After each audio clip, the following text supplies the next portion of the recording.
name is Angel, and welcome back to my channel for yet another true crime ASMR video. As per a request, this video has a few layers of requests, but I will not be brushing my mic today.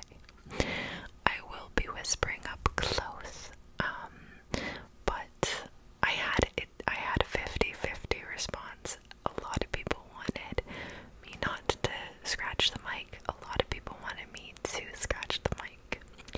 But today, I decided, why not just take a break for once? So it'll just be me and my voice tonight, which actually has some negatives because you will hear things like puppies running around, and the mic fluff kind of buffers that for me. But you know, for you guys, I'm gonna do it this time. And then let me know in the comments below what you kind of prefer, I guess, going forward. Now, today's video is also a request from Bad Salad 1.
It was nearly 2 years later, with an inquest yet to be held, that Noah's death remains a mystery, with a lot of speculation and anger surrounding the topic, rightfully so.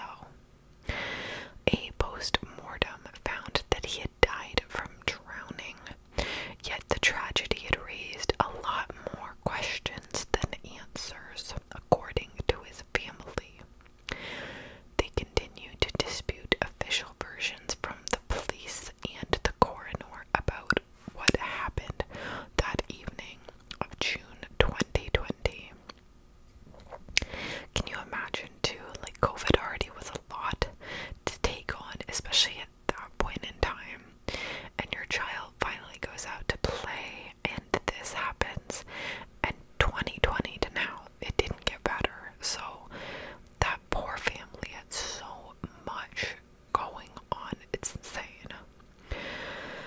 So this case has sparked accusations of police corruption and sectarian conflict being taken up by a host of amateur online crime sleuths. It has involved everyone from one of Belfast's most prolific career criminals to controversial Canadian psychologist Jordan Peterson.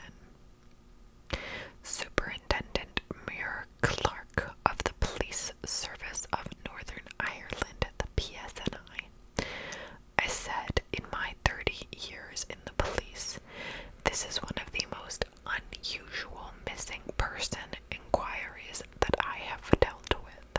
Noah lived with Fiona, a healthcare assistant in South Belfast's University District, a diverse community of students and immigrants with a high level of social housing.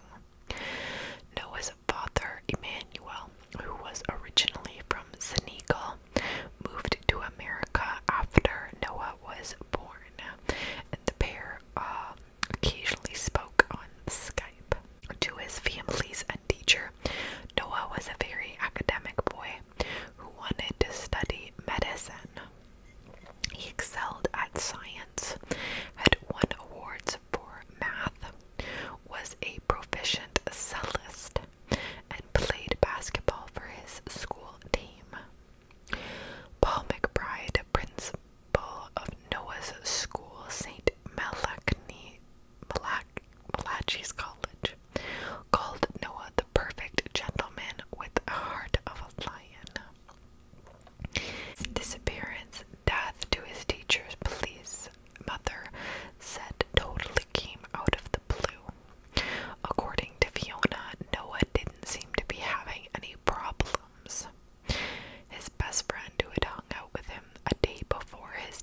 last movements were then captured by a CCTV walking naked down the side of a house towards a gate that had led to a park to the storm drain. And this was recorded at 6:03 p.m. Police initially said these last images were captured at 6:11, but actually revised the time to 8 minutes earlier, which is interesting. Noah's mother reported him missing to the police around 9:30 p.m. that evening.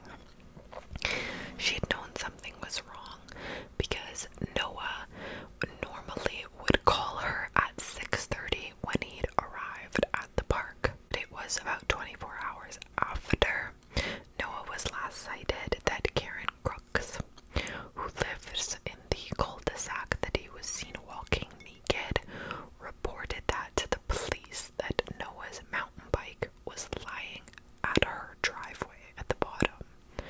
So police focused on the area behind her house, specifically that storm drain nearby.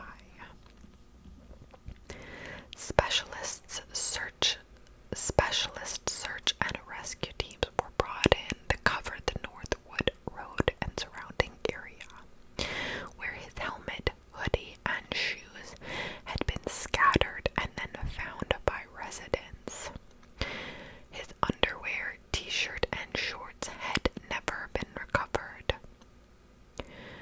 During the search, his mobile phone was retrieved from a park that he'd passed on his way to Northwood Road. It was 3 days into the search when Superintendent Clark had held a press conference saying he believed that he traveled north, fallen from his bike, suffering from a head injury, which then would have disoriented him, and maybe that's why he acted bizarrely and removed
was a Catholic mixed race boy cycling in a predominantly loyalist Protestant white area of the city that is still recovering from 30 years of a deadly sectarian war known as the Troubles. Only a few weeks before Noah had went missing, 15-year-old Flynn McGuire, also a pupil at the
case, obviously, other than what I've conveyed to you.